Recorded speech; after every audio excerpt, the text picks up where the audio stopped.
Short story.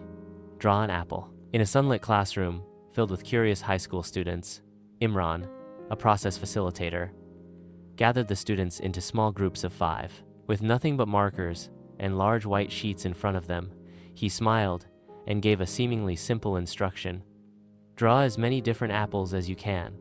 36 boxes, no talking, one person drawing at a time. At first, the room was quiet and hesitant.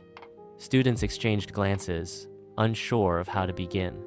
The first few apples were predictable round, classic shapes, but as the boxes filled up, the task got harder. Silence pushed them to think differently.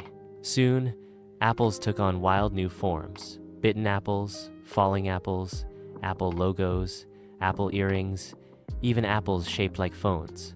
Once the time ended, the students walked around the room, admiring the creativity of others, marking their favorites with small dots. During reflection, they shared laughs and surprises. They realized how the task evolved from routine to innovation.